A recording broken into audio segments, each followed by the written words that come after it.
ಖಾಸಗಿ ಬಸ್ಗಳ ನಡುವಿನ ಟೈಮಿಂಗ್ಸ್ ವಿಚಾರಕ್ಕೆ ಹೊಡೆದಾಡಿಕೊಂಡಿರುವಂತಹ ಘಟನೆ ಉಪ್ಪಿನಂಗಡಿ ಬಸ್ ನಿಲ್ದಾಣದಲ್ಲಿ ನಡೆದಿದೆ. ಪ್ರಯಾಣಿಕರಿದ್ದ ಬಸ್ಸಿನೊಳಗೆ ನುಗ್ಗಿದ್ದ ಮತ್ತೊಂದು ಬಸ್ನ ನಿರ್ವಾಹಕನೊಬ್ಬ ಕಬ್ಬಿಣದ ರಾಡ್ನಿಂದ ಮತ್ತೊಬ್ಬ ನಿರ್ವಾಹಕನ ಮೇಲೆ ಬೇಕರವಾಗಿ ಹಲ್ಲೆ ನಡೆಸಿದ್ದು ಪರಸ್ಪರ ಹೊಡೆದಾಟದಲ್ಲಿ ಇಬ್ಬರು ನಿರ್ವಾಹಕರು ಗಾಯಗೊಂಡು ಆಸ್ಪತ್ರೆ ದಾಖಲಾಗಿದ್ದಾರೆ. ಮಂಗಳೂರು ಉಪ್ಪಿನಂಗಡಿ ಮಾರ್ಗದ ಅರಾಫಾ ಬಸ್ ನಿರ್ವಾಹಕ ನೌಷದ್ ಹಾಗೂ ಲಕ್ಷ್ಮಿ ಬಸ್ ನಿರ್ವಾಹಕ ಕಲಂದರಿಯಾನೆ ಶಾಹಿದ್ ಪರಸ್ಪರ ಹಲ್ಲೆ ಮಾಡಿಕೊಂಡವರು. ಮಂಗಳವಾರ ಸಂಜೆ ಉಪ್ಪಿನಂಗಡಿ ಬಸ್ ನಿಲ್ದಾಣದಲ್ಲಿ ಉಭಯ ಬಸ್ಗಳ ನಡುವೆ ಟೈಮಿಂಗ್ಸ್ ವಿಚಾರವಾಗಿ ತೀವ್ರ ಮಾತಿನ ಚಕಮಕಿ ನಡೆದಿತ್ತು.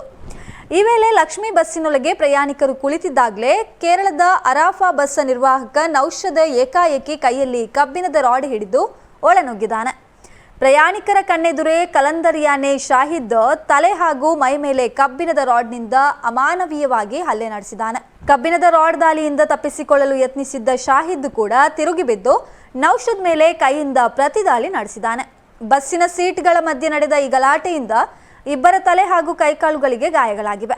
ಸದ್ಯ ಗಾಯಗೊಂಡಿರುವ ಇಬ್ಬರನ್ನ ಪುತ್ತೂರು ಸರ್ಕಾರಿ ಆಸ್ಪತ್ರೆಗೆ ದಾಖಲಿಸಿ ಚಿಕಿತ್ಸೆಯನ್ನ ನೀಡಲಾಗ್ತಾ ಇದೆ. ಸಾರ್ವಜನಿಕ ಸ್ಥಳದಲ್ಲಿ ಮಾರಕಾಸ್ತ್ರಗಳಿಂದ ಹೊಡೆದಾಡಿಕೊಂಡು ಪ್ರಯಾಣಿಕರ ಜೀವಕ್ಕೆ ಆತಂಕ ತಂದಿಟ್ಟ ಹಿನ್ನೆಲೆಯಲ್ಲಿ ಉಪ್ಪಿನಂಗಡಿ ಪೊಲೀಸರು ಇಬ್ಬರ ಮೇಲೆ ಕೂಡ ಪ್ರಕರಣವನ್ನ ದಾಖಲಿಸಿದ್ದಾರೆ.